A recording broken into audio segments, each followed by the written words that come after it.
Hello friends, welcome to GK education centre. दोस्तों, आज की वीडियो में हम करने वाले हैं एरर डिटेक्शन टेस्ट। क्या मतलब है? इस टेस्ट में आपके लिए 10 सेंटेंस हैं। हमें फाइंड आउट करना है इन सेंटेंस में मिस्टेक कहाँ है और उसको करेक्ट करके फिर हम आपको दिखाएंगे और क्या गलती थी ये भी हम बताएंगे। पहला क्या कह रहा है, देखिए। पहला कह रहा है the sceneries of Shimla are very charming. यह सेंटेंस ग्रामेटिकली गलत है और हमें बताना है कि ये सही कैसे होगा और ये गलत क्यों है। तो देखिए, इस सेंटेंस में ये जो वर्ड सीनियरीज है, सीनियरीज का क्या मतलब होता है? सीनियरी का मतलब होता है दृश्य, और सीनियरीज लिखने का यह कहने का मतलब है कि कई सारे दृश्य को इसने सीनियरीज बोला है। ठीक है।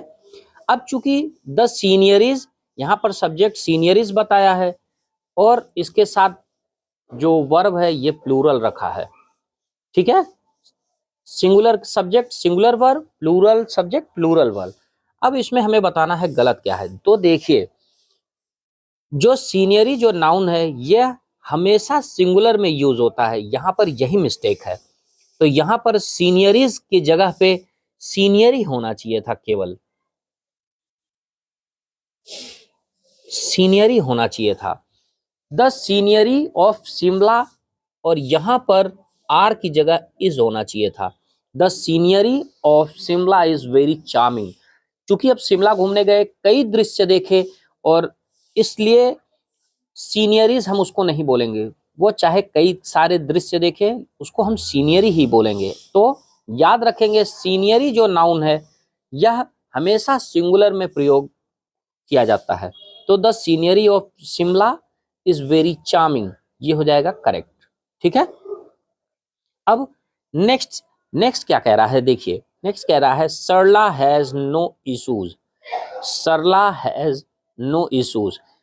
इश्यूज माने क्या होता है? देखिए, इश्यूज प्रॉब्लम मतलब समस्या, और उसी का थोड़ा एडवांस फॉर्म है इश्यूज। इश्यूज है मतलब समस्या है, प्रॉब्लम है मतलब समस्या है। तो सरला हैज नो इश्यूज, सरला के कोई प्रॉब्लम नहीं है, कोई समस्या नहीं। अब हमें बताना है कि इस सेंटेंस में गलत क्या है। तो देखिए, इस सेंटेंस में गलत इश्यूज जो है यह गलत है। सरला हैज नो इशू होगा। अब चूंकि इशू भी हमेशा सिंगुलर में रहता है, इसीलिए यहां पर इश्यूज जो है यह गलत है। यहां पर होगा सरला हैज नो इशू। चाहे कितनी भी समस्याएं हों उसके पास, तो उसको हम प्लूरल में नहीं लिख सकते हैं। सरला हैज नो इशू, चाहे 2 समस्या हो, 3 समस्या हो, 4 समस्या हो, उनको हमें हमेशा सिंगुलर फॉर्म में ही रखना पड़ेगा। तो सरला हैज नो इशू, तो ये हो जाएगा करेक्ट। अब अगला क्या है, देखिए। अगला है she had gone two by fruits. She had gone two by fruits. कोई महिला है, वह बाजार गई है, किस लिए? फल सब खरीदने के लिए, कई सारे फल खरीदने के लिए। अब हमें बताना है कि यहाँ पर क्या गलत है। तो देखिए, वह चाहे बाजार जाकर के कई तरह के फल लाए, आम, केला, सेब, संतरा, जितने भी तरीके के फल लाए। अगर 2 से 3 4 टाइप के फल लाए तो हम यह समझें कि वह कई सारे फल ला रही है। तो अब चूंकि फ्रूट है, अब कई सारे फल ला रही है तो वो फ्रूट्स होगा। तो यह ग्रामेटिकली गलत है। गलत ऐसे है कि फ्रूट जो नाउन है ये भी हमेशा सिंगुलर में प्रयुक्त होता है, मतलब फ्रूट्स नहीं कहेंगे, चाहे वो कितने भी टाइप की फ्रूट खरीद कर लाए, उसको हमेशा हम फ्रूट ही बोलेंगे। तो she had gone two by fruit, she had gone two by fruit, तो ये हो जाएगा सही। तो इसको भी आपको सिंगुलर में ही यूज करना है। ठीक है।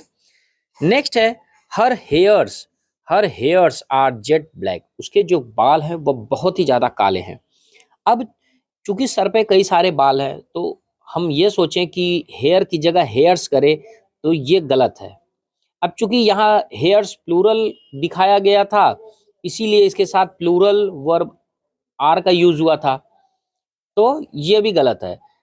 बाल हमेशा जो रहेंगे वो सिंगुलर में ही प्रयुक्त होंगे। तो हर हेयर, अब यहाँ पर सिंगुलर, तो singular noun, singular subject, singular noun, singular verb. Her here is jet black. अब हो गया यह करेक्ट। तो हेयर भी जो है ये भी हमेशा सिंगुलर में में लिया जाएगा। अब अगला है the mother feeds the poors, the mother feeds the poors. अब देखिए यहां पर पुअर, पुअर माने क्या होता है, पुअर माने निर्धन या गरीब व्यक्ति, निर्धन या गरीब व्यक्ति, तो इसको भी हम हमेशा सिंगुलर में ही यूज में लेंगे। तो यहाँ पर पुअर्स नहीं होगा, पुअर होगा, चाहे कितने भी गरीब हों संख्या में, उनको हम इकट्ठा में पुअर ही बोलेंगे ना। The mother feeds the poor.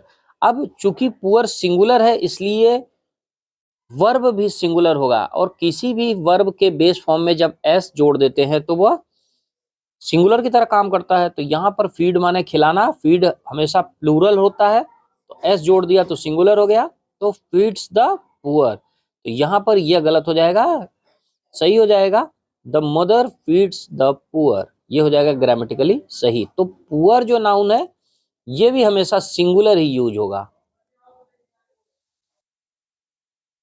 अब अगला क्या कह रहा है देखिए, I told this news to my father, I told this news to my father. अब न्यूज यहां पर एस जो लगा है ये इसको प्लूरल बनाने के लिए नहीं लगा है, न्यूज में ये जो एस है इसको प्लूरल बनाने के लिए नहीं लगा हुआ है।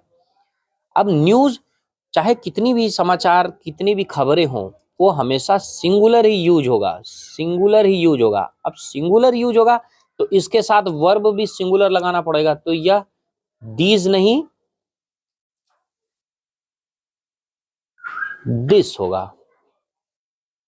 आई told this news to my father, मैंने यह समाचार अपने पिताजी को। तो यहाँ पर यह जो दीज न्यूज है ये नहीं, ये सिंगुलर यूज होगा, this news to my father. अगला क्या है, अगला है the fleet were destroyed by the enemy, the fleet were destroyed by the enemy. अब फ्लीट माने जहाजों का बेड़ा, फ्लीट किसको बोलते हैं, जहाजों का बेड़ा, क्या किया गया था, दुश्मनों द्वारा नष्ट कर दिया गया था। अब फ्लीट, फ्लीट भी हमेशा सिंगुलर यूज होता है, तो the fleet was destroyed, the fleet was destroyed, singular नहीं, सिंगुलर लगेगा, वेयर नहीं लगेगा, the fleet was destroyed by the enemy. अगला है these buildings are made of bricks and stones, these buildings are made of bricks and stones। अब चूंकि these buildings plural है, अब उसमें कई सारे ईंट पत्थर लगे हुए हैं, तो वहां पर भरमाने के लिए हमें ब्रिक्स एंड स्टोन्स लगा है। अब ब्रिक्स एंड स्टोन्स नहीं होगा, यहां पर केवल brick and stone, brick and stone. These buildings are made of brick and stone, ये हो जाएगा करेक्ट। अगला है I have no breads to give to the beggars, I have no more breads to give to the beggars। अब bread भी हमेशा singular ही use होता है, तो यहां पर ब्रेड्स नहीं होगा, यहां पर होगा bread, bread to give to the beggars. जब प्लूरल है लेकिन ये हमेशा सिंगुलर ही यूज होता है, ये नाउन हमेशा singular. I have no more bread to give to the beggars. यह लास्ट वाला आपके होमवर्क के लिए है, आप इसको सॉल्व करके कमेंट बॉक्स में जरूर बताइएगा। मिलते हैं अगले वीडियो में एक अलग टेस्ट के साथ, तब तक के लिए हैप्पी लर्निंग।